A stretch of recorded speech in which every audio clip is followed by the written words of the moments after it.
bati o olho nesse relógio, né? E lembrei de uma reportagem que eu vi há alguns anos, que os cientistas, de tempo em tempo, eles também têm um relógio. E eles mudam o ponteiro de acordo com os acontecimentos mundiais, né?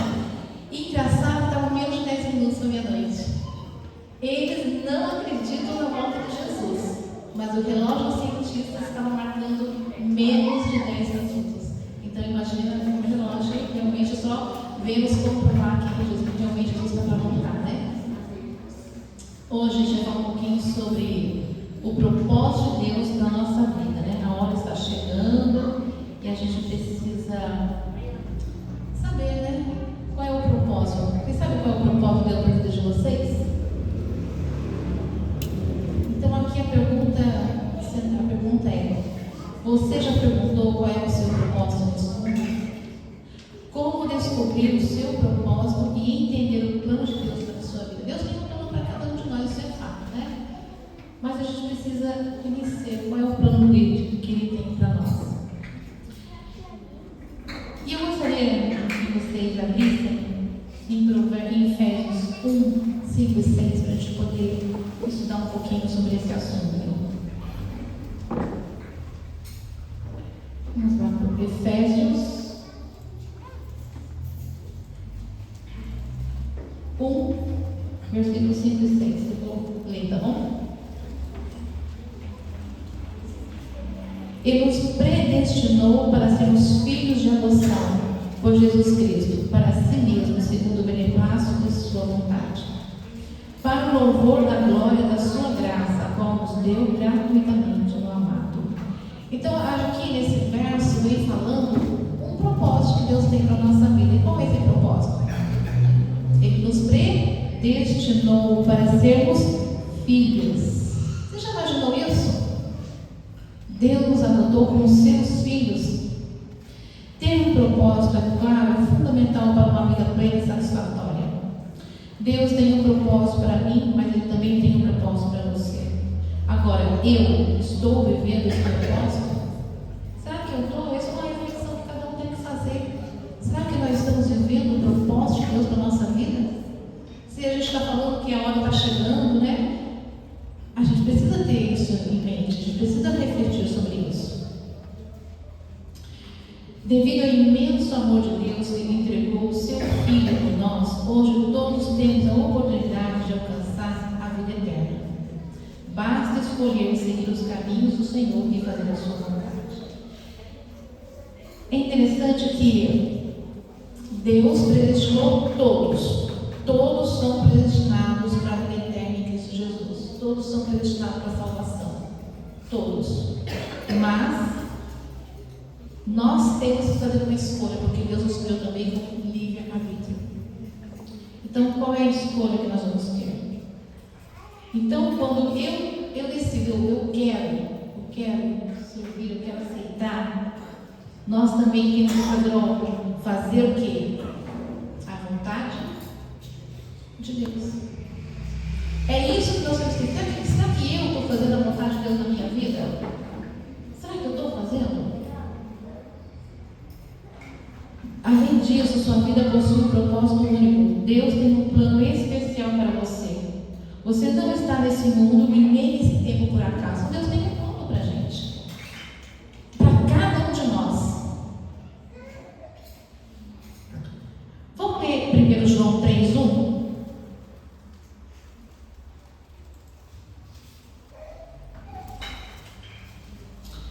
Em 1 João 3:1 diz o seguinte: vede que grande amor nos tem concedido o Pai, que fôssemos chamados filhos de Deus, e nós o somos.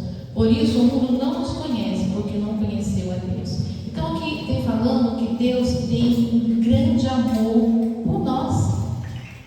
E como filhos, a gente desfruta de alguns privilégios especiais, não é? A herança, para quem que é a herança? É para os filhos. É para os filhos a herança. Então, nós somos cuidados, nós somos amados e sempre recebemos assistência. Sempre. Não tem uma vez que você vai à presença de Deus que Ele está ocupado demais com te ouvir. Então, como filho, nós temos privilégios. Cuidado. Eu estava uma vez vendo uma reportagem na TV e estava assim, a repórter foi ali, tinha um pai, na verdade, o pai saindo da delegacia, e então a repórter foi indagar, ela disse: poxa, seu filho cometeu um crime oriundo, matou a pessoa brutalmente, né, e você agora vem aqui e tal. Ela uma pergunta assim, tipo, você está inconformada. Aí o pai respondeu, nunca esqueci a resposta dele, ele falou assim: o meu filho cometeu um crime, eu não concordo com o que ele fez, mas ele precisa pagar pelo crime que ele cometeu, mas ele é meu filho. Então, o que ele quis dizer? Eu sei que ele é bom, eu não aceito o que ele fez, mas ele é meu filho, eu amo. Não tem como um pai tirar esse amor do seu coração. Por mais que nossos filhos possam errar e cometer seus erros, não tem como você falar assim: eu não amo mais, você errou, você foi longe demais, eu não te amo. Não tem como. Você não passa a mão na cabeça do seu filho quando ele erra, mas tirar esse amor dentro de você, não dá, é uma coisa impossível. Eu vejo por mim, meu filho não cometeu um crime assim, mas tirar esse amor não dá.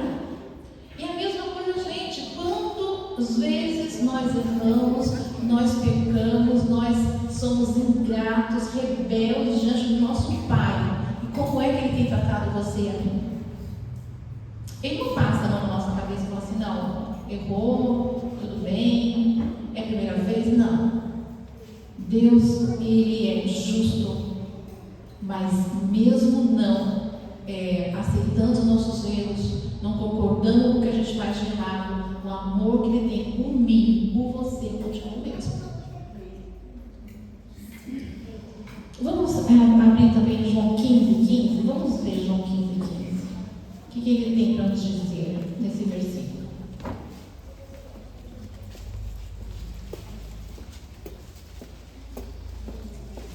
Eu vou ler. Já não vos chamo servos, porque o servo não sabe o que faz o seu senhor, mas chamei-vos amigos, porque tudo quanto ouvi de meu Pai vos dei a conhecer.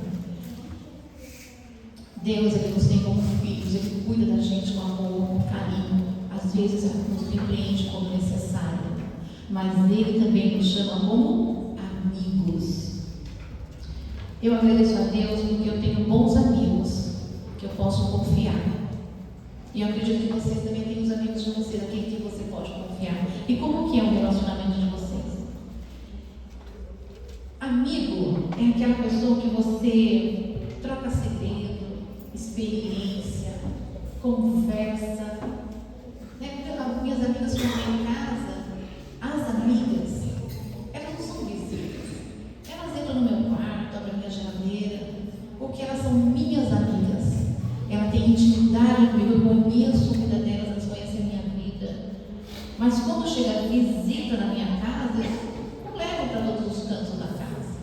Eu não dou certa liberdade, que eu dou para minhas amigas. Aquelas que sabem o que acontece comigo, quando eu estou triste, quando eu estou alegre, quando eu também ouço quando elas estão tristes, quando elas estão com problemas, uma troca, carinho, troca, aconchego, ombro amigo. Amizade é isso. E quando a gente pensa em amizade, a gente tem que olhar lá para trás, lá no Jardim do Éden, quando Deus criou Adão e Eva. Assim que Ele os criou, o que Deus fazia todos os dias? Ele os visitava. Para quê? Para conversar. Não existia o pecado ainda. Não tinha coisas ruins ainda. Só tinha coisas boas, mas mesmo assim, todo dia, na virada do dia, quem aparecia para conversar com eles? Deus. E do que eles falavam? Falavam de coisas boas, porque não tinha maldade ainda, né? Então, com certeza, eu imagino assim, né? Eu imagino que falavam qual fruta eles comeram, qual que eles gostaram mais, dos animais. Mas eles tinham diálogo, tinham conversa. Então, quando Deus criou o ser humano, Ele criou o ser humano, mas Ele sempre quis ter um relacionamento com a gente.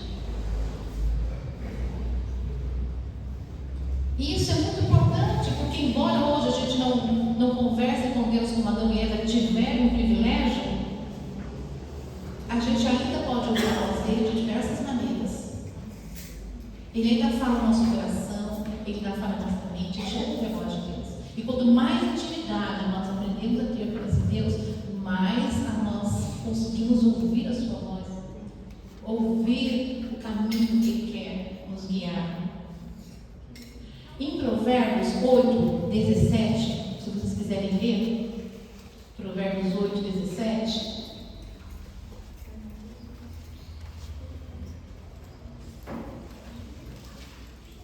Ele diz assim: eu amo aos que me amam, e os que diligentemente me buscam me acharão.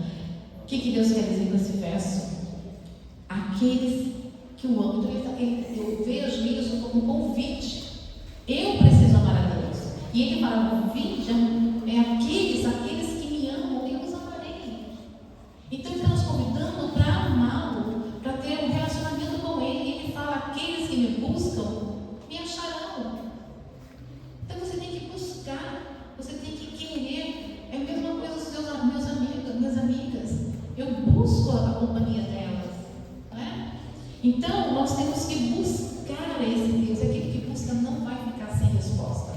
Então ele está nos convidando para estar com ele. Agora, como que eu vou aprender a amar esse Deus? Porque ele fala: aqueles que me amam. Como que eu vou aprender a amar esse Deus? Sabe que quando eu conheci a Cristo, muitas vezes eu pedi: Senhor, me ajuda a te amar. Eu preciso te amar. Porque quando você ama, as renúncias que você tem que fazer na sua vida não estão pesadas, porque elas são baseadas no amor. Então, eu sempre pedi: Senhor, me ajuda a te amar. E a gente precisa aprender a amá-lo. E como que eu vou amar esse Deus se eu não tiver um relacionamento com ele diário? Como que eu vou aprender a amá-lo? Não tem como. Nós temos que aprender a nos relacionar com ele. Ao nos tornar filhos de Deus e desenvolver uma intimidade verdadeira com ele, você começa a viver plenamente o propósito divino para a sua vida. Tudo que você realiza deve ser para a glória de Deus. Essa é a verdadeira alegria interior, um sentimento de realização que vem de usar suas habilidades para servir ao próximo e glorificar a Deus. Então a gente aprendeu que um dos propósitos da nossa vida é a salvação em Cristo Jesus, é sermos adotados como seus filhos, é nos tornarmos seus amigos como íntimos. E Deus, ele também aqui está nos dando dons e talentos. Mas esse dom e talento tem um propósito. Não é para você: poxa, Deus me deu talento para beneficiar a minha vida, a vida dos meus filhos, a vida das pessoas que eu amo. Mas não. O talento, os dons que Deus nos deu, que o Espírito Santo nos concede, tem um propósito também, que é usar, mas usar para quê? Para servir o nosso próximo. Nós não fomos criados para ser uma paisagem, para ficar de enfeite nesse mundo. O propósito de Deus para a nossa vida é sermos usados por Ele para ajudar outras pessoas a conhecê-lo. Então, um dos propósitos que Deus tem para a minha vida e para você é sermos servos, ajudar outras pessoas com os nossos talentos. Por isso que Deus deu talento diferente. Cada um ajuda com o que tem, com o seu talento. E eu vejo isso muito na vida dos 12 apóstolos, dos discípulos. Agora, meditando um pouquinho nisso, eu comecei assim a pensar: quem eram os discípulos? Quando Jesus escolheu aqueles homens, aqueles 12 homens, quem eles eram? Eram pessoas o quê? Problemáticas, confusas, briguentos, não é? Quem que era Pedro? Pedro era uma pessoa tempestuosa, sujeito a explosões. André não possuía nenhuma capacidade de liderança.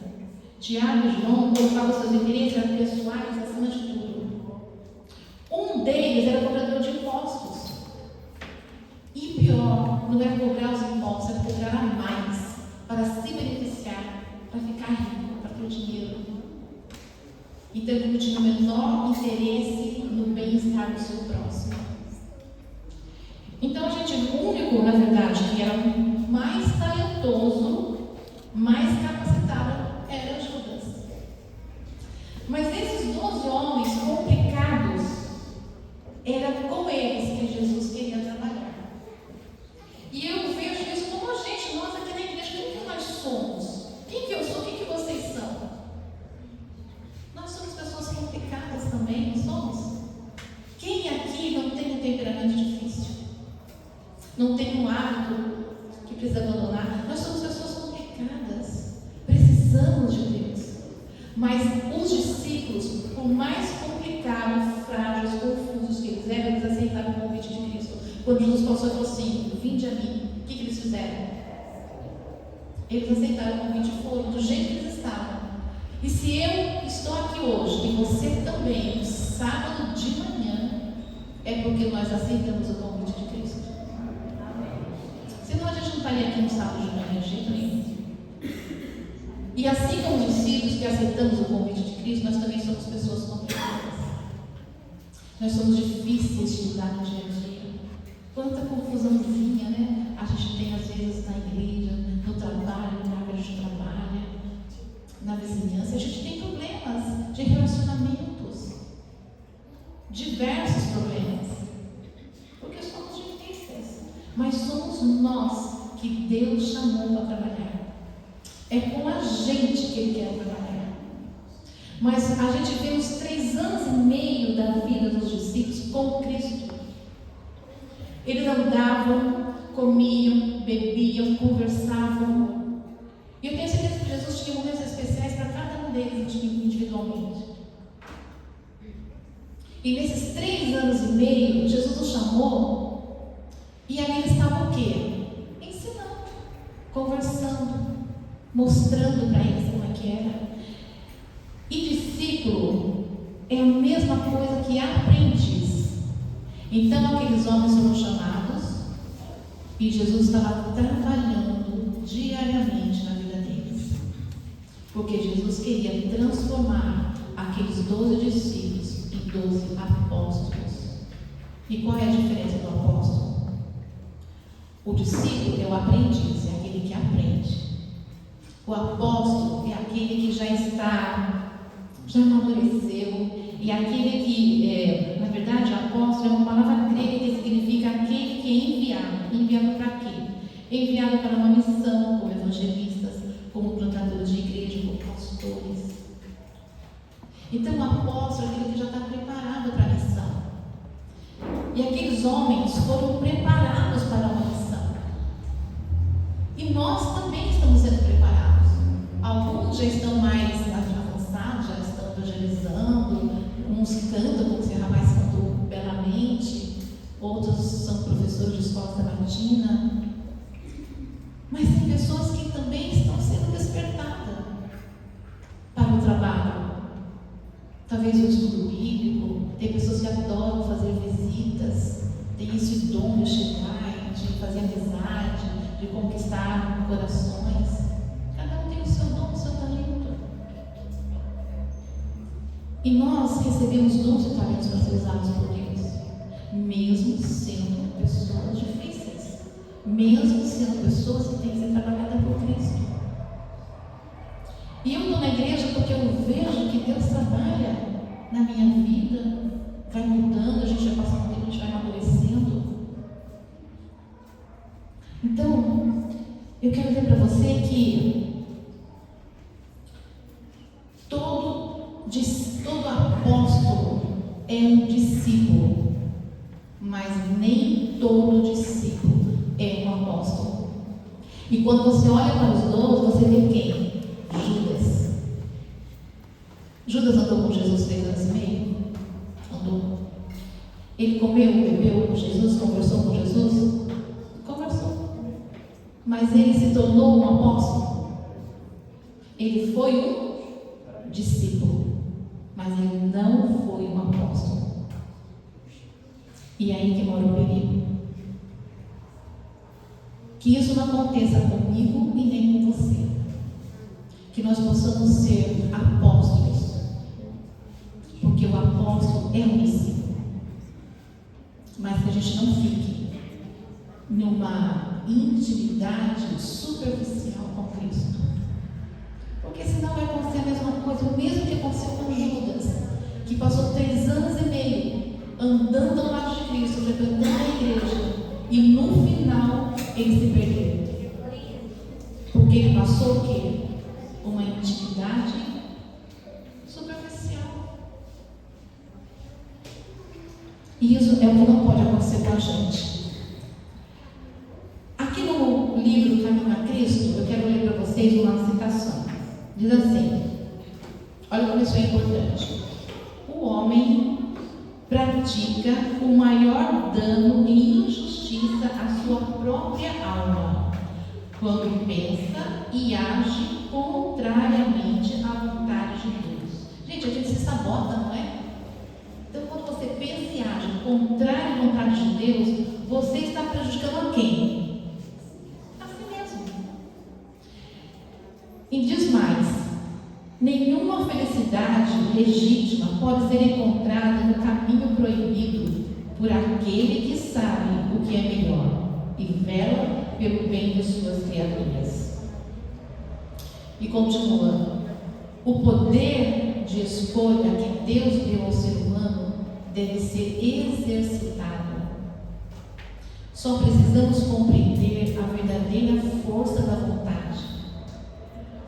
É correto desejar ser bom e viver uma vida santificada, mas nada disso tem valor se ficar apenas no desejo.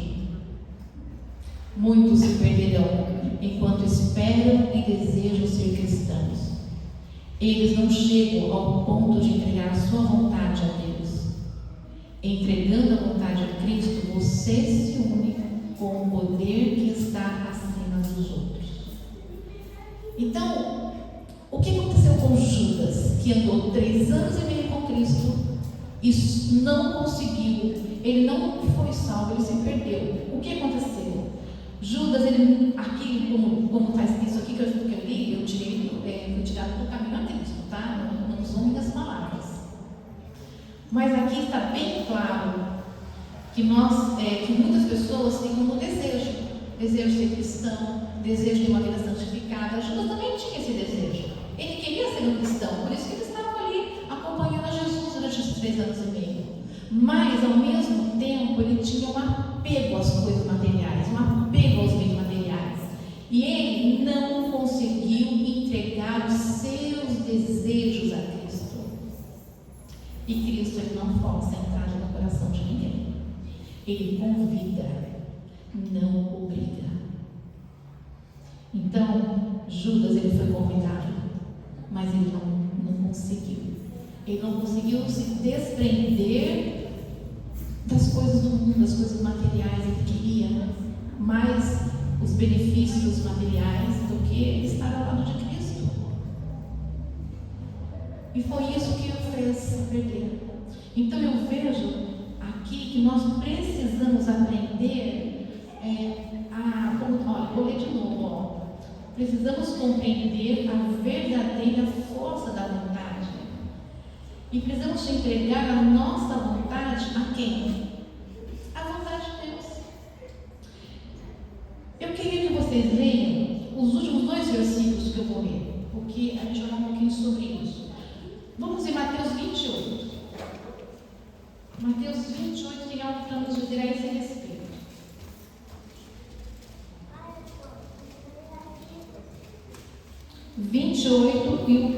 e o versículo 18.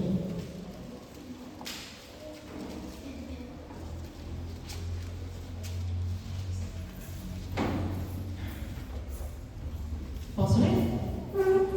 E aproximando-se Jesus, falou-lhes dizendo: foi-me dada toda a autoridade no céu e na terra. Toda a autoridade foi dada. Agora vamos para o versículo, para Lucas 10. Vamos para Lucas 10, que é aí pertinho, do ladinho, no versículo 19, para a gente poder entender melhor.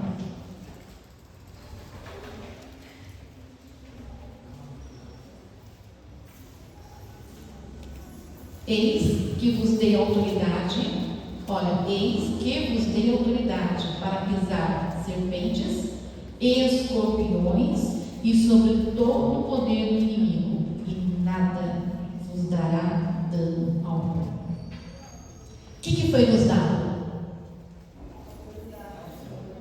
Poder, autoridade. Autoridade é poder.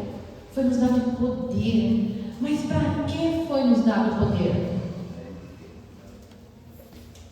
Aqui diz assim, no finalzinho em Lucas: a gente tem autoridade o quê? Para pisar serpentes, escorpiões, e nada nos fará dano algum.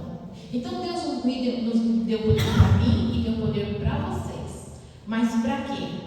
Para a gente aprender o quê? A nos tornarmos mansos, submissos, humildes, homens de oração, pessoas que estão para...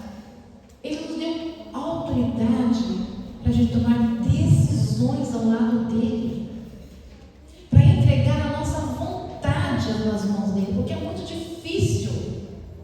Vou dar um exemplo bem assim, simples. Alimentação. É fácil você tomar algumas decisões na área da alimentação?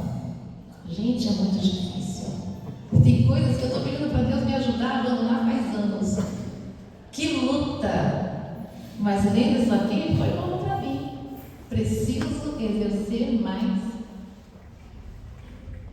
Tomar posse desse poder que Ele me deu e colocar a minha vontade nas mãos dele. Eu estou falando uma coisa bem simples, mas cada um tem a sua luta, né? Todos nós temos as nossas lutas, e umas diferentes das outras. Eu não sei de você, mas eu sei a minha. As minhas lutas eu conheço. Mas aqui está dizendo que Deus me deu o poder. E eu posso me tornar mansa, humilde, uma pessoa de oração, que coloca a sua vontade, o seu desejo nas mãos de Deus e fala: Senhor, não é o que eu quero, mas é o que o Senhor quer. É o teu desejo. Então me ajuda a realizar o teu desejo na minha vida. Porque poder para isso Deus tem nos dado. Ele prometeu, está escrito. E aquilo que Deus promete, Ele cumpriu. Ele cumpriu. Então que Deus possa nos dar esse poder e que nós possamos usufruir desse poder que Deus tem nos dado. Mas eu gostaria de terminar com uma história. Eu não sei se alguém conhece a história, deve conhecer a história da missionária Anne Carmichael. Uma vez eu comprei esse livro e eu estava lendo a história dela, muito interessante. E essa mulher, ela nasceu e cresceu em um lar cristão. Ela não é adventista, mas ela nasceu em um lar cristão. Ela é contemporânea de Ellen White, viveu por volta de 1800. E o interessante é que, desde pequenininha, ela gostava de trabalhar ao redor, falando de Jesus, e falou assim: eu quero ser missionária. E quando ela se tornou uma mulher adulta, ela foi ser missionária no Japão. Mas ela tinha uma saúde bastante frágil, era uma mulher muito frágil. E o Japão é um país extremamente frio, e ela ficou doente lá. E teve que voltar para se tratar. Então, muitas vezes ela questionava o porquê, né? Por quê? Estava lá, fazia um bom trabalho, porque ela era uma mulher extremamente dedicada ao trabalho de Deus. Ela vivia para o serviço do Senhor, tinha prazer, então ela estava ali trabalhando, e quando ela teve que ir embora, ela ficou triste. Mas por quê? Por que eu fiquei doente? Por que eu tenho que voltar? Por que Deus me curou se ela fazia um trabalho tão bonito? Mas ela teve que voltar, não era plano. Deus tem propósitos e planos. Propósito dela, servir ao Senhor, ajudando o próximo a conhecer a Ele. E esse propósito é o mesmo para mim e para você. Vocês têm dúvida disso? Acho que ninguém tem dúvida disso, né? Que é o propósito que Deus deixou para nós. Mas Deus tem planos. E não era plano dele que ela ficasse no Japão. Ali no Japão, ele chamou outras pessoas. O chamado dela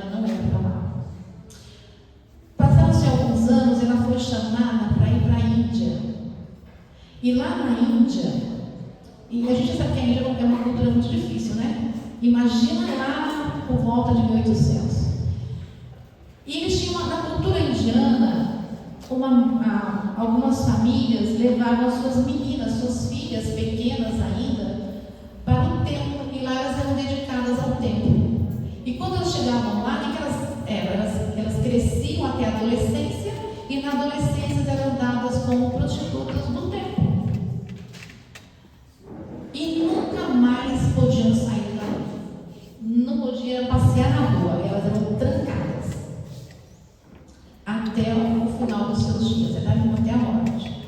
Então, teve uma menina que ela conseguiu escapar e voltou para sua casa, mas a mãe dela pegou a menina de volta e levou para o templo.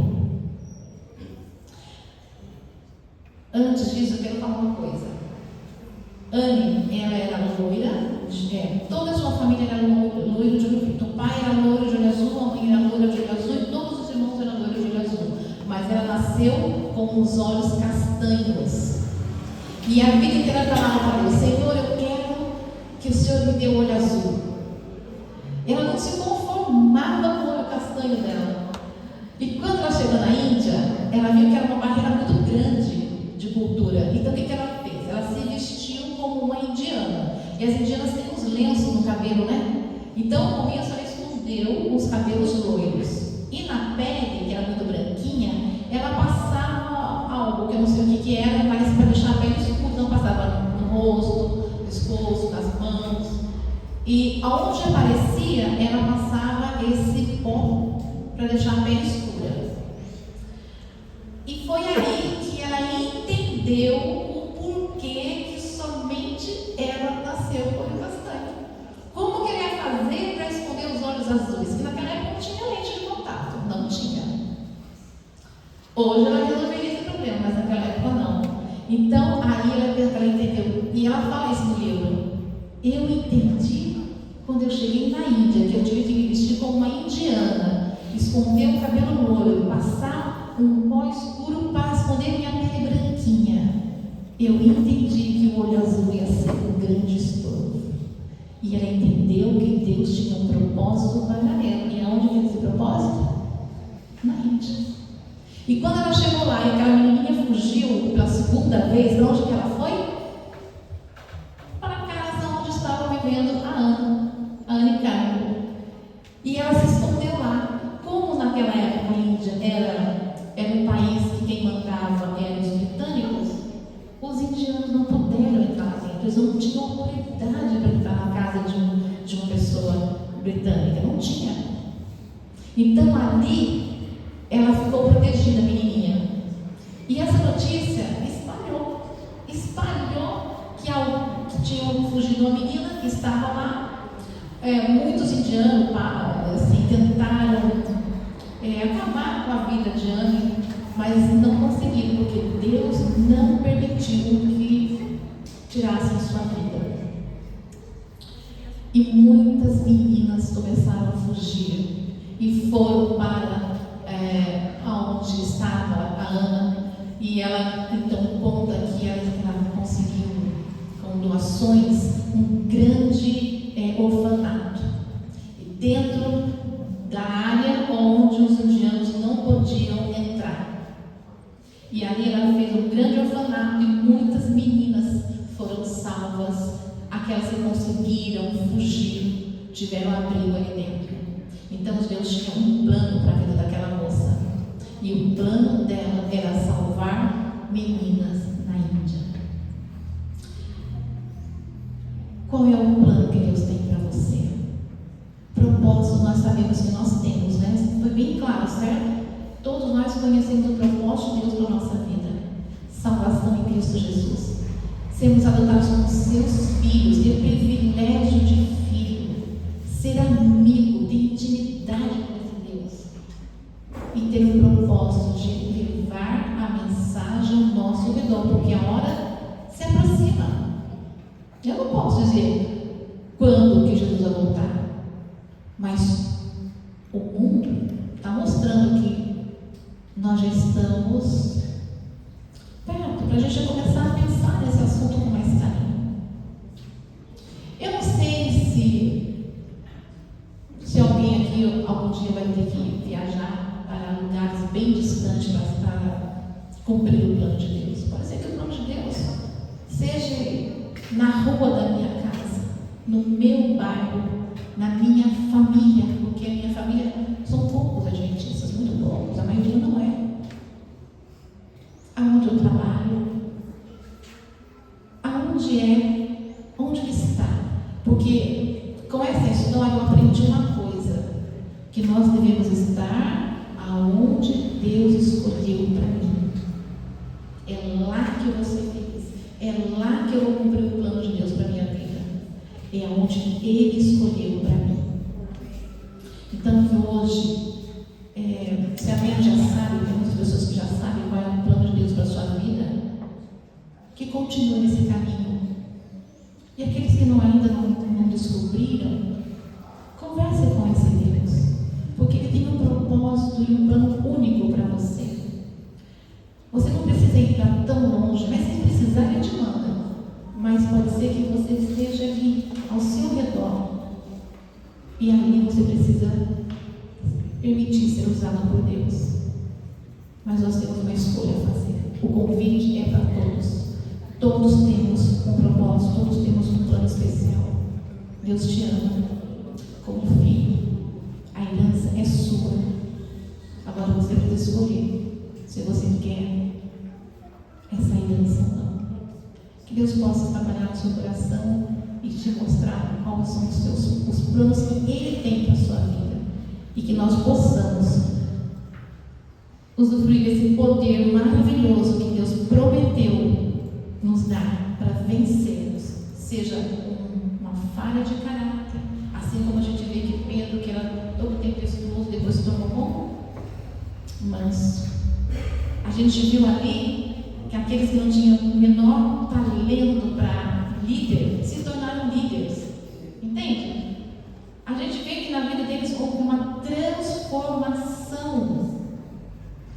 E nós somos como eles, defeituosos, problemáticos, mas é com a gente que Deus quer.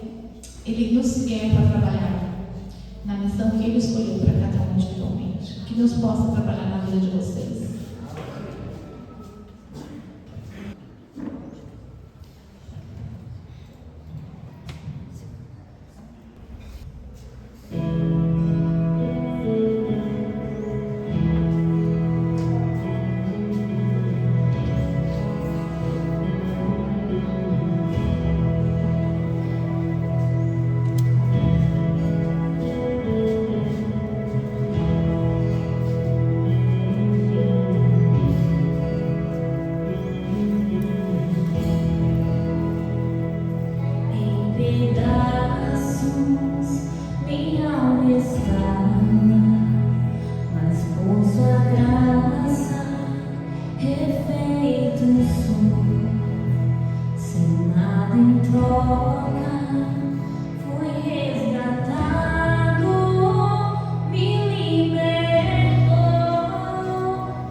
É o que eu te peço por Jesus. Amém.